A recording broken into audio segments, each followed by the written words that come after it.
Très heureux de vous retrouver pour ce nouveau numéro d'Objectif Réussite sur Provence Azur, votre émission consacrée à l'économie. Nous allons nous intéresser à un secteur, celui de la santé et de la santé connectée, avec cette start-up aixoise dont vous allez sûrement beaucoup entendre parler, qui revient du CES de Las Vegas. Comme beaucoup de nos invités ces dernières semaines, on en profite, puisque sa technologie est plus qu'innovante, plus qu'au point. C'est Géosentinel avec son fondateur et son président ou directeur d'ailleurs actuel.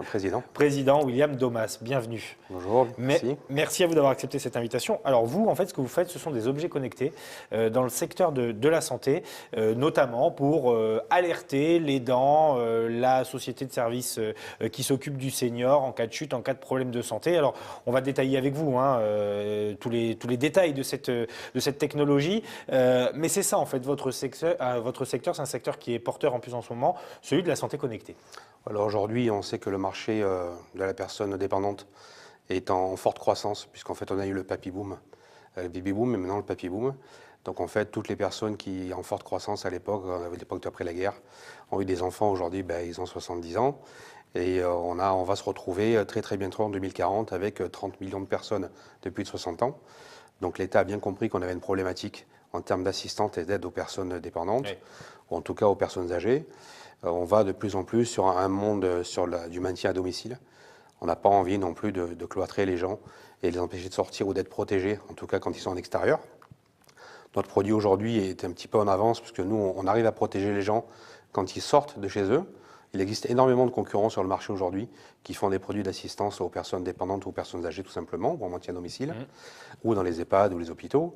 Mais en général, vous êtes obligé de rester dans un espace clos pour pouvoir bénéficier d'une technologie qui est dépendante de l'espace clos. Vous, évidemment, quand on est chez soi, on est protégé par les produits Géosentinel, mais on peut sortir aussi. Donc, aujourd'hui, nous, on a une carte SIM. Vous utilisez donc la téléphonie. On utilise la téléphonie, ce sont des vrais téléphones. Donc on a présentement ce produit aujourd'hui qu'on a présenté au CES de Las Vegas, qui est l'Alzheimer Watch. Donc aujourd'hui, tout le monde la veut, tout le monde la cherche. Elle sera disponible au mois d'avril. On l'a présenté au CES en avant-première. Donc ça, c'est un prototype. Hein. Ça, c'est le prototype. Voilà. Ça, c'est le prototype. Ça veut dire que le design va être encore un petit peu amélioré, évolué, les couleurs etc. vont être améliorées, évoluer. La techno est déjà embarquée, parce qu'il y a déjà l'électronique à l'intérieur. On a fabriqué une boucle ici qui permet de maintenir le bracelet sur le poignet des patients, parce que ces patients déments ont tendance à arracher la boucle. Voilà, parce que son nom, c'est l'Alzheimer Watch, oui. C'est pour les malades de la maladie d'Alzheimer. C'est vraiment destiné au départ sur les malades d'Alzheimer, donc ça marche sur d'autres patients. Mais on a beaucoup travaillé sur la partie démence et les gens qui auraient tendance à arracher le bracelet, ou alors simplement qui ne voulaient pas porter le bracelet parce que ça fait stigmatisant. Et aujourd'hui, on a beaucoup travaillé sur la partie bijoux. Notre produit est vraiment aujourd'hui un bijou connecté. Voilà, c'est ça. On y reviendra sur la partie design après, mais cette Alzheimer Watch, elle permet quoi? Elle permet de détecter les chutes, de mesurer le rythme cardiaque Alors, on a commencé, comme tout le monde, à faire la détection de chute. Ouais. On a mis un process un peu particulier pour la détection de chute parce qu'on sait que sur les chutes, il y a beaucoup de faux positifs. Donc on a beaucoup travaillé pour éviter justement ces problèmes de faux positifs. Qui sont dus à quoi ces faux positifs? Une personne qui secoue violemment le bras peut dire c'est une chute. D'accord. Bon, nous on ne le fait pas. Nous on est capable de dire si c'est vraiment une chute en comparant la position verticale et horizontale et combien de temps la personne est restée au sol. On a rajouté un système de membrane avec pression d'air pour calculer justement la différence entre une chute ou un choc. Donc c'est ultra précis. Il y a eu un long moment de recherche et développement. On a beaucoup travaillé sur le développement des chutes parce que c'est une problématique aujourd'hui. Ensuite, l'errance, donc tout ce qui est fugue des établissements. Mais sur la partie fugue, on s'est dit qu'aujourd'hui, le GPS, tout le monde sait faire. Donc il fallait vraiment qu'on discute avec les patients et les soignants pour trouver les problématiques réelles du terrain. Ce n'est pas l'idée de sortir un nouveau produit qui va s'adapter au terrain. On est allé vraiment discuter avec les soignants, dit quelles problématiques vous avez aujourd'hui. Nous, aujourd'hui, on a des problèmes de patients qui s'échappent des chambres ou qu'on ne trouve pas dans l'établissement, qui cavalent. Et il nous faut une solution pour les géolocaliser. Donc on a mis au point un système de géolocalisation indoor qui permet de géolocaliser les patients à 1 mètre près dans l'établissement, surtout pour géolocaliser un événement. La personne, elle tombe, elle est tombée où? quand les pompiers arrivent dans une maison, c'est à ça. domicile, pour être sûr d'aller directement dans la bonne Au pièce, point, ouais, c'est ça. dire il est dans le salon, dans la salle à manger Puis, ou dans la chambre. dans un EHPAD ou dans un hôpital, dans une maison, quand c'est un F3, on a Oui, vite ça fait va, le c'est tour. facile. Mais effectivement, dans un EHPAD, quand il y a 100, 150 résidents avec 3, C'est 4, très 5, 6 compliqué, ouais. étages, il vaut mieux avoir une géolocalisation précise, effectivement. Donc là, on travaille avec beaucoup de gens aujourd'hui dans le 83, dans le 13, dans des groupes d'établissements de santé qui nous demandent justement de résoudre des problèmes de fugue ou de errance. Donc ils n'ont pas envie de dépenser 10K euros pour installer un système. Donc nous, on a préféré travailler sur le produit qui évite d'installer des infrastructures dans l'établissement. Quand l'établissement est tout neuf, on dit non, moi je ne tirerai pas de câble, je ne veux pas de goulotte, je ne veux pas modifier mon installation. Ça nous a obligés à vraiment faire de la R&D sur les géolocalisations indoor pour leur éviter justement toutes ces problématiques. Et là aussi, ça passe par le réseau téléphonique? Toujours. Toujours. On est toujours connecté Il avec faut une quand carte même qu'il y ait SIM. donc du réseau. Alors Parce que nous, si on est voilà. dans un... Nous, on installe les systèmes de redondance GSM dans Ouais, c'est l'établissement. ça. Donc vous garantissez On en garantit, fait que nous, on garantit le moyen l'établissement sera couvert et sera couvert le par le réseau. réseau. Donc on travaille avec différents partenaires sur le réseau pour être sûr de couvrir les établissements de santé. Ensuite, on a un bouton d'appel malade, soit ce bouton-là ou celui-là. Il y a Ouais, toujours voilà, un parce bouton. que vous avez votre on a bracelet différents. de base, Ouais, ça, j'allais c'est le dire. mien.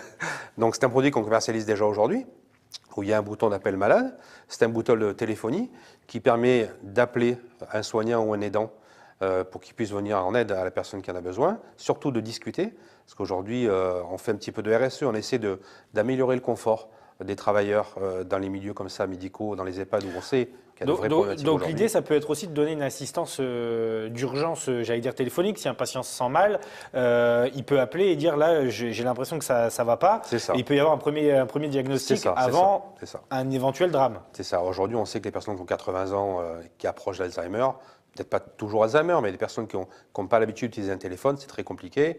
On s'est dit, vous voulez un objet simple. Il appuie, ça sonne, elle répond, il parle, il dit voilà, je me sens pas bien. Au moins les dents, il se déplace pas pour rien. Et s'il a besoin d'avoir une certitude, une levée de doute tout de suite, il peut l'avoir sans se déplacer, sans être obligé d'aller jusqu'à la chambre. Dire effectivement, il y a un gros problème, elle est tombée. Là, il peut le savoir tout de suite parce que si la personne elle tombe, il y a un appel qui est lancé vers le téléphone de l'aidant automatiquement. Elle n'est pas obligée d'appuyer sur le bouton. Donc là, on a un petit peu d'avance sur la partie gestion des alarmes. Et ensuite, on a bien sûr le GPS sur l'extérieur. Ça, aujourd'hui, un petit peu tout le monde le fait. Nous, on est un petit peu plus précis sur la partie GPS. Mais je pense c'est une offre complète, en fait. Après, le prix, en plus, ne bouge jamais. On fait un prix mensuel par patient.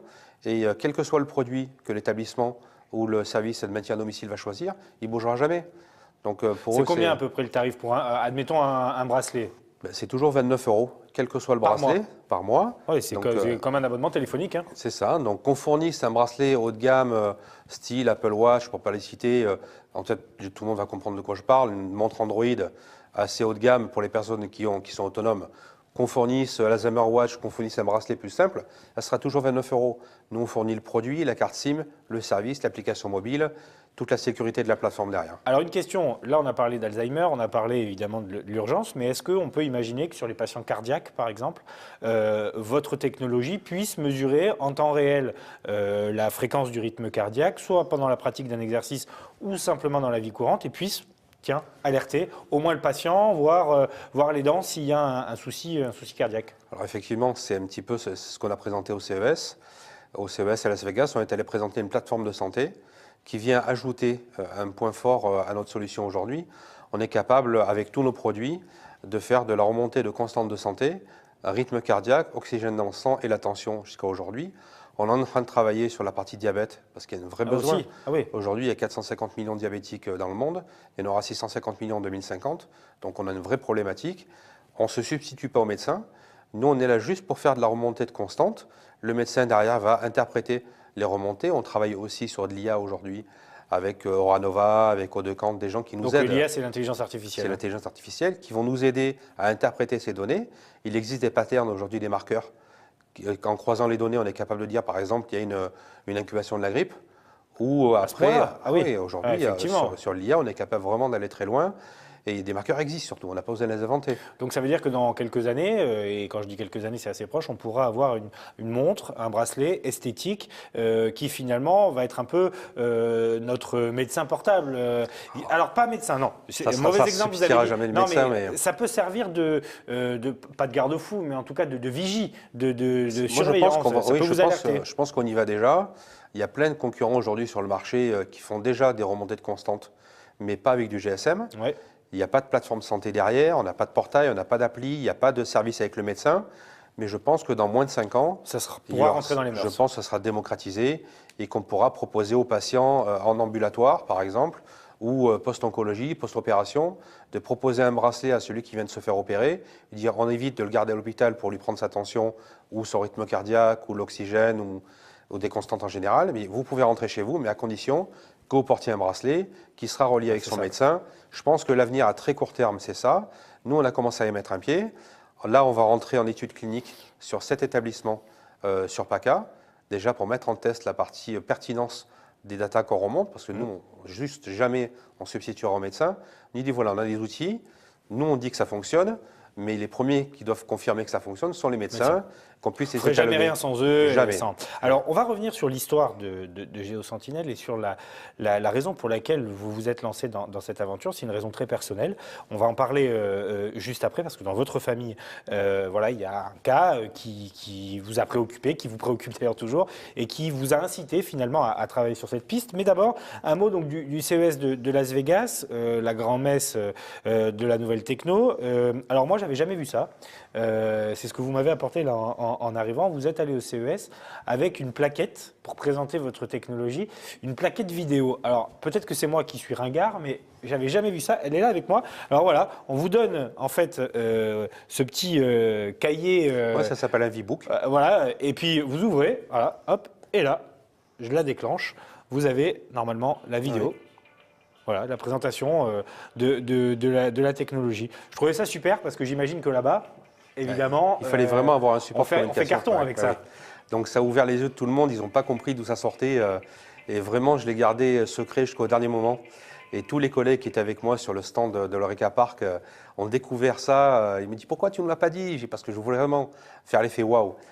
Quand on se déplace comme ça sur la messe de la technologie et de l'innovation, il faut pouvoir garder un petit peu des petits secrets avec nous. C'est ça, déjà là vous attirez le challenge, j'allais dire. C'est ça, donc quand on donne ça à des fabricants ou des directeurs d'achat nationaux ou internationaux, dessous ça fait un effet wow, l'impact est immédiat et ça les arrête. Si, bon, on voit qu'on a travaillé sur la communication, peut-être que la société derrière a les mêmes étoffes sur tous les domaines. Donc effectivement, surtout que vous le faites aussi en A4, c'est ça des formats, on le fait aussi en A4, on fait des vrais livres, c'est vraiment fabuleux. Voilà, donc du coup, bon, ça c'était le petit clin d'œil, parce qu'en plus c'est des gens que vous connaissez qui oui, font ça. Oui, c'est un ami à moi qui fait ça. Voilà, donc, et donc il est très proche, il est ici aussi on l'invitera, tiens, parce que du coup, vous avez aiguisé ma curiosité avec cette histoire. Donc on verra, il fait des super produits. C'est un super gars d'ici en plus, ils font ça en famille, en artisanal. C'est vraiment très très bien fait. Alors avec le vieillissement de la société, nous on est très concernés, en plus en région Provence-Alpes-Côte d'Azur, j'imagine que vous avez aiguisé la curiosité de pas mal de partenaires, de groupes du côté de Las Vegas. Comment le monde, entre guillemets, de la nouvelle techno a accueilli vos solutions ? En fait, ils ont compris qu'on était sur la bonne voie. Quand je leur explique pourquoi on a fait ce produit, on n'a pas fait un énième produit pour faire un produit supplémentaire jamais vu. On se rend compte qu'aujourd'hui, la techno, ce n'est pas la solution au vieillissement, parce que si les personnes ne portent pas le produit, ça ne sert à rien. On a une problématique tous aujourd'hui sur le marché, c'est on fabrique des produits, mais personne ne veut les porter parce que c'est stigmatisant. Donc on s'est dit, on va commencer à travailler sur de l'appropriation du produit et aider les gens à ce que ça devienne un produit personnel. Oui, c'est vrai, parce que c'est des montres connectées. Là, encore une fois, on a le prototype, donc c'est pas la version finale, mais il y a un bracelet en cuir. On peut avoir les cornes de la montre dorées. On peut changer de couleur, les personnaliser. C'est ça. On garde toute la techno dessus sans titane. Ouais. Voilà, donc en plus, c'est super léger, c'est solide. On essaie de faire en sorte que les gens aient envie de porter le produit. Moi, quand je trouve quelque chose qui me plaît dans un magasin, d'abord, je regarde si ça me plaît. Et ensuite, je regarde combien ça coûte. Aujourd'hui, on n'est pas dans un problème de prix. On n'est pas dans la problématique de prix. Quand moi, je parle avec un professionnel, on ne parle pas de prix quand on se rencontre. Le prix vient vraiment à la fin, si vraiment ça l'intéresse. Il ne commence pas par le prix. Il regarde si déjà ça correspond à sa clientèle. Ensuite, si la clientèle va le porter. Et si au niveau technologie, ça correspond à ce qu'ils cherchent. J'imagine qu'à un moment, elles seront capables de donner l'heure aussi. Alors, on a d'autres produits qui donnent l'heure. On a des produits qu'on a rentrés récemment où on va faire le taux de sucre, justement. On va mettre en essai clinique à partir du mois prochain. Alors, comment ça marche le taux de sucre? Parce que moi, j'ai l'impression qu'il faut toujours faire Normalement, prise de sang quand même. Non, il faut qu'on se pique. Normalement, on se pique. Mais on pense, nous, Enfin, oui, faut se pique, pas une prise de sang. on a fait un algorithme avec de l'oxymétrie. On pense qu'on peut le faire. Donc, Ouais. Ça, c'est en recherche. voilà. Ok. Nous, on est toujours sur les R&D, sur le calcul du taux de sucre dans le sang. Jusqu'à aujourd'hui, la seule solution, c'est de se piquer pour relever le taux de sucre. Nous, on a trouvé des solutions en R&D pour donner une indication de taux de sucre. On va le vérifier, en tout cas, et Donc, le c'est faire avec les en phase médecins. de test. On est en phase de test. On va le mettre en essai clinique pendant une année pour vérifier avec les médecins qu'on est valide et que c'est pertinent. Nous, on donne juste, voilà, nous, on a trouvé des solutions pour aider les gens malades. Est-ce que c'est valide ou pas? C'est surtout pas à nous à le valider. Oui, c'est ce qu'on disait tout à l'heure. Nous, on va le marquer sur la médecine communication reste, en essai clinique. Et tout ce qu'on fait aujourd'hui, c'est toujours soumis à essai clinique. Alors, parlons un peu business. Vous avez comme objectif de réaliser un chiffre d'affaires de 270 000 euros, c'est ça à peu près Alors, on a sur fait. 2018. Il y a 5 collaborateurs quand même qui travaillent avec vous. Maintenant, on est 8. Maintenant 8 depuis Maintenant, on est 8. mes sources. Depuis le CES, oui. Donc, en fait, j'étais tout seul en mars de l'année dernière. Donc, Oui, ça allait vite. Ouais. ça va très vite. Là, bientôt, elle aura 3 ans, puisqu'en mai, ça fera 3 ans. J'ai fait du R&D pendant quelques années tout seul. Et ensuite, là, en rentrant au Technopole de l'Arbois à Aix-en-Provence, j'ai énormément d'aide de la communauté du 13, de Marseille, d'Aix-en-Provence, qui aide énormément les startups ici. On a beaucoup de chance. On est vraiment aidé. Ça m'a aidé à aller beaucoup plus vite et du coup à embaucher du personnel. J'ai embauché encore 2 personnes hier, donc du coup on est passé à 8 depuis hier. Et Voilà, donc oui, effectivement. C'est pour je ça pense que qu'on ne sera pas plus de 10 parce qu'après ça commence à être compliqué à gérer. Mais 80% du staff, c'est de la R&D. donc ce sont des ingénieurs. Ce sont des ingénieurs, des techniciens, il y a des développeurs embarqués ou pas embarqués, il y a du web, il y a du back-end, il y a plein de choses qui permettent d'aller très très vite aujourd'hui. Bien sûr des assistants, parce que tout seul, j'y arrive pas. Ça devenait très très compliqué. Bah, j'imagine. Puis surtout là, c'est un marché mondial qui peut s'ouvrir. Donc Il y a beaucoup de choses qui ont changé en termes de chiffre d'affaires parce que quand on est revenu du CES, on s'est fait harceler par des gens qu'on avait rencontrés là-bas. ce que vous êtes en train de nous dire, c'est que vous espérez plus. Quoi. On aura beaucoup plus. Ouais. On a fait une prévision avec les groupes qu'on a rencontrés depuis qu'on est rentré à plus de 2 millions d'euros de chiffre d'affaires cette Ah année. oui, c'est multiplié par 10 quasiment. Ça a été vraiment notre surprise et très difficile à gérer depuis le CES. Oui, j'imagine. Le CES, c'est un très bel événement pour tout le monde. Il ne faut pas hésiter à y Il aller. faut être prêt. Mais le retour est beaucoup plus compliqué que l'événement lui-même. Donc c'est beaucoup plus compliqué au retour si ça a marché. Parce Oui, que, oui. En fait, la prise de carte de visite ou de documentation ou de contact là-bas, c'est vraiment 1 ou 2% du travail qu'on fait sur le CES. Le reste, c'est vraiment exploiter immédiatement ce qui s'est passé là-bas. C'est ce qu'on fait nous depuis un mois qu'on est rentré. Et on a de grosses surprises, puisqu'on a des grands groupes qui nous demandent de se déplacer pour les rencontrer. Alors on a parlé des seniors, on a parlé des EHPAD. On peut tout à fait imaginer que vous allez arriver un jour à développer ces technologies pour les problèmes de santé du quotidien. Donc du coup, ça concernera tout le monde. Je dis ça parce que votre histoire personnelle, c'est ce qui vous a amené à vous lancer dans cette aventure GeoSentinel. Vous baignez depuis longtemps dans ce milieu de l'entrepreneuriat, des nouvelles technologies, de l'informatique, contact au public. Mais je crois que c'est votre enfant, en fait, finalement, qui vous a mis sur cette voie. Moi, d'enfant, j'ai une enfant qui s'appelle Ambre, qui a 16 ans aujourd'hui, qui est handicapée depuis ses 9 mois. On ne sait toujours pas ce qu'elle a. Ça ressemble à des traces d'autisme. Elle parle quasiment pas.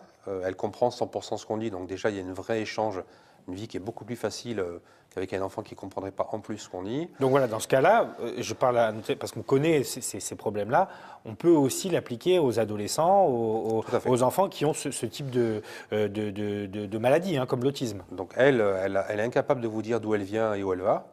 Je l'ai mis en colonie il y a 9 ans pour la première fois, et j'étais juste terrorisé à me dire mais comment on va faire si elle s'échappe, si elle n'écoute pas, si elle part.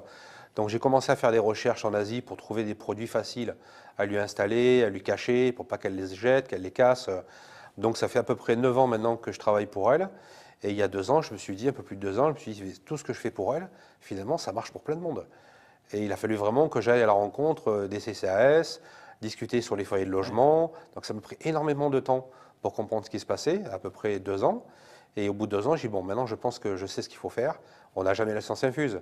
Mais je pense qu'en faisant vraiment du terrain, et on a la rencontre des patients, Non, des mais vous savez de familles. quoi vous parlez, en fait, finalement, tout simplement. Vous le vivez. Je le vis, mais je pense que le monde change. Il ne faut pas hésiter à rester toujours en contact avec le patient et les soignants ou les personnes qui sont à domicile pour savoir vraiment ce dont ils ont besoin. Faire un nouveau produit, énième nouveau produit, ça ne sert à rien. Il faut vraiment qu'il soit adapté à ce qui se passe sur le terrain aujourd'hui. Donc aujourd'hui, votre fille, elle est équipée avec Elle vos est produits. équipée, elle a une jolie montre. La partie esthétique, ben, c'est venu de chez elle. Elle ne voulait pas porter les montres, je ne comprenais pas pourquoi. Elle les arrachait, elle les cassait. Et le jour où vous lui avez proposé une montre... Avec des couleurs, du jaune, du Ouais. rouge, du bleu, elle ne voulait plus l'enlever. J'ai dit, bon, ben, elle est comme tous les autres enfants, elle est coquette, elle a envie que ça soit joli, qu'elle a envie de le porter. Et je me suis dit, c'est frais, hein, c'est milieu d'année dernière. J'ai dit, bon, il y a un vrai problème. Si elle a compris qu'il fallait que ça lui plaise, j'ai dit, c'est pareil pour tout le monde. Il n'y a pas de raison que ça ne marche pas avec les personnes âgées. J'ai investi un peu d'argent dans le design et j'ai dit, bon, on est une petite société, mais à un moment, il faut faire un choix, il faut que ça marche. Donc, on a pris un choix. Tu dis, bon, d'accord, on va faire un design. Effectivement, on ne s'est pas trompé. Et quelle part dans le succès de l'entreprise vous attribuez à ce design, justement? Parce qu'on l'a vu, votre technologie est plus avancée sur certains points que d'autres. Est-ce que vous pensez que ça représente, je sais pas moi, 30, 40% aussi du succès? Peut-être un peu moins quand même, il ne faut peut-être pas non plus exagérer. Non, Mais... je pense qu'on n'est pas loin de ça. Hein. On n'est pas loin de Ouais. 30 ou 40%. Je pense qu'avant de parler de techno, il faut parler d'esthétique. Si les gens n'ont pas envie de le porter, Ouais, ben c'est ça. c'est valable pour le textile, c'est valable pour les bijoux, c'est valable pour tout et pour tout le monde et partout dans le monde. Si quelque chose ne plaît pas, vous ne le vendez pas. Donc aujourd'hui, on a une vraie problématique, et tous mes concurrents sont d'accord avec moi, on a une problématique d'appropriation du produit et de stigmatisation des produits pour Ouais, les c'est ça. personnes dépendantes. Tant qu'un produit est stigmatisant, moi celui-là il me plaît beaucoup parce qu'il est super simple et en facile d'utilisation, il n'y a que 2 boutons. Ça c'est bien pour les enfants, pour les sportifs, pour les agents de sécurité, pour les personnes qui sont démentes. C'est un marché qui est très facile à adopter. Mais dès qu'on a des personnes un peu moins démentes ou qui sont autonomes et qui se disent moi j'ai pas envie qu'on sache que je suis malade, Ouais. c'est on moins comprend. compliqué de donner un produit comme celui-là Ouais, c'est ça. qui est un peu Qui peut se sympa. confondre avec n'importe quelle montre. Voilà, on va mettre des strass dessus, Ouais, c'est on ça. va les changer de couleur, on va faire un joli produit bijou. Et il se dit, bon, finalement, personne ne sait que je suis malade, personne ne sait que j'ai de l'assistance, et je serais content de montrer, voilà, j'ai la photo de mes petits-enfants qui est gravée dessus, ou marquer un prénom, on peut faire ce qu'on veut après. Mais Ouais, vraiment, ça devient un bijou, quoi. c'est un bijou, c'est Un vraiment un bijou bijou qu'on n'enlève personnel. pas, mais C'est ça. un bijou. Et en fait, c'est peut-être là, c'est même pas peut-être là, c'est que c'est aujourd'hui ce que vous avez compris, c'est que le business, parce qu'il faut parler business aussi, il va se faire en dehors des sentiers battus, en dehors du milieu de la santé qu'on connaît, Ah, je suis d'accord. austère, parfois fermé, hermétique. Voilà, vous amenez du glamour, en fait. Hein, Mais ils demandent tout ça. Tous les Ouais. gens qu'on rencontre aujourd'hui, que ce soit du maintien à domicile ou nos distributeurs ou des hôpitaux ou des EHPAD, ils ont un vrai problème d'appropriation du produit.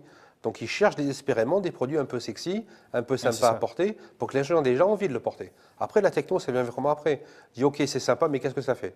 Si les gens ne portent pas un produit qui est sexy, il n'y a personne qui le prend. Louer ou acheter. Alors pour terminer, William Domas, votre année 2018, comment elle va s'organiser du coup? Puisque vous aviez fait des prévisions avant le CES, et là visiblement, alors quelles sont les échéances à court terme, les perspectives et les objectifs? Alors là, à très court terme, on ouvre déjà, on a des distributeurs sur l'Île-de-France. Ouais. On a ouvert un groupe qui s'appelle Géo de Santé, qui a 14 agences sur l'Île-de-France. Ensuite, on ouvre Pôle Domicile dans le 06, qui est aussi un distributeur. L'avantage de ces gens-là, c'est qu'ils connaissent déjà leurs clients.